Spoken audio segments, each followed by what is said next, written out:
CPI da Covid-19 prossegue no Senado, sendo que as responsabilidades são adjudicadas a outros sempre. O ex-ministro Araújo jogou a responsabilidade para Pazuello e agora joga a responsabilidade para o conjunto de medidas que encontrou já no Ministério da Saúde quando foi entronizado como ministro. Resta dizer, como o senador Tasso Gereissati disse ontem, após o depoimento tergiversador de Araújo: se isso é verdade, eu não sei mais o que é a realidade. Realmente lamentável o comportamento desses oficiais de governo diante das responsabilidades que não querem assumir por fatos gerados com gravíssimas consequências na vida de todos os brasileiros. Resta ver ainda que o general Pazuello, ex-ministro da Saúde, é sócio de muitas empresas ligadas à economia de Manaus, especialmente a Amazonas de modo geral, especialmente na área de transportes, ribeirinhos. Isso mostra que o general, quando declara interesse em representar o Amazonas na próxima legislatura, tem interesses que são originados na sua criação, na sua formação no território amazônico. Imbricação pública e privada complicada de ser desanuviada. Outro detalhe importante agora para a conjuntura latino-americana são, respectivamente, a eleição da Assembleia Nacional Constituinte no Chile, com maioria de votos para representantes da esquerda e dos independentes, com isso bloqueando o bloco conservador, que não conseguiu o número de votos suficiente para brecar os 2/3 de votação necessária para mudanças na Constituição.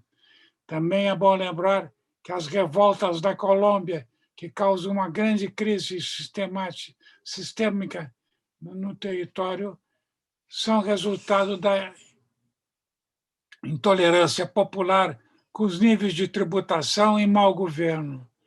Isso são sinais e sintomas de uma crise que vem de a longo prazo, onde os juros custam mais que o custeio da máquina pública, e onde as pensões e aposentadorias são monopolizadas pelo capital privado, como é o caso específico do Chile. São revoltas que indicam que há rebeldia na América Latina e necessariamente não se sabe o desenlace, mas se sabe que as massas e as populações não estão contentes. Isso apesar da relativamente baixo comparecimento dos chilenos, cerca de 43% nas eleições. Mas, diga-se, são eleições que requeriam muita informação, o que torna plausível o número de comparecimento para indicar uma reforma no sistema constitucional chileno. Outro fato a destacar é o conflito da Israel e da Palestina, com as costumeiras invasões de Israel aos territórios dos colonos palestinos. É saber se esse conflito não vai se disseminar no Oriente Médio ou que consequências terá em nível internacional. Aliás, a imprensa americana tem destacado que Israel tem ganho as batalhas, mas tem perdido a guerra em termos de reputação e de reconhecimento internacional.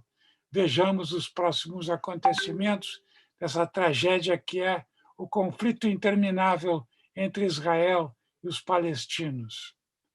A reforma administrativa brasileira.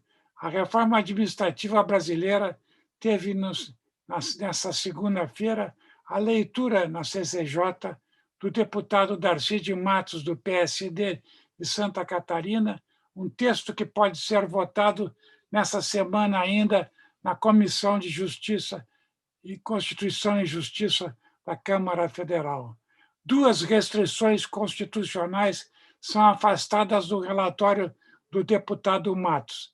A primeira, que os servidores poderão ter outras atividades aceitas, como sócios pertencentes a sociedades civis de economia privada.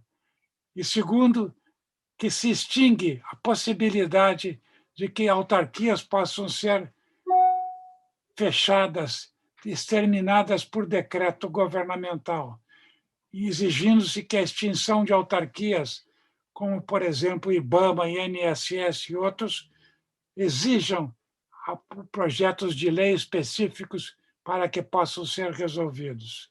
Segue-se, depois dessa leitura provável na quinta-feira ou na sexta-feira, segue-se a criação da comissão especial que vai tratar da reforma administrativa em termos definitivos. Eletrobras. A nova está em juízo, em tela, a criação de uma nova estatal que incorpore a Itaipu Binacional e a Eletronuclear, responsável pelas usinas de Angra dos Reis. Com isso, 25% do superávit da operação dessa nova estatal iria para a transferência de renda, políticas de subsídio à pobreza, o que tem causado muitos problemas entre os interlocutores interessados na reforma. O relatório a ser votado pode ser votado nessa semana na próprio plenário da Câmara Federal. Destaque-se também o recente pacote aos caminhoneiros vis-à-vis a própria campanha eleitoral. Provavelmente, o presidente Bolsonaro está bastante nervoso e faz concessões desabridas aos caminhoneiros, com inclusive a gravíssima concessão de licenciamento para o uso normal dos meios de transporte. As avaliações, uma vez flagradas possibilidades de interferir nos meios de transporte, poderão, através de autoconfissão, ser levadas adiante e postergadas na fiscalização da Polícia Rodoviária Federal. Um descalabro e uma perigosa medida tomada em liberação dos possíveis atos infratórios dos caminhoneiros. Por último, basta afirmar a recente busca e apreensão pela Polícia Federal de documentos e propriedades do Ministério de Meio Ambiente em função da presunção de crime por parte dos responsáveis pela exportação de madeiras. Com isso, configura-se mais uma pressão nacional e internacional contra a devastação do meio ambiente, patrocinada por os contrabandistas de madeira e pelos invasores para a plantação de soja e expansão da pecuária, especialmente na Amazônia e no Pantanal. É isso aí.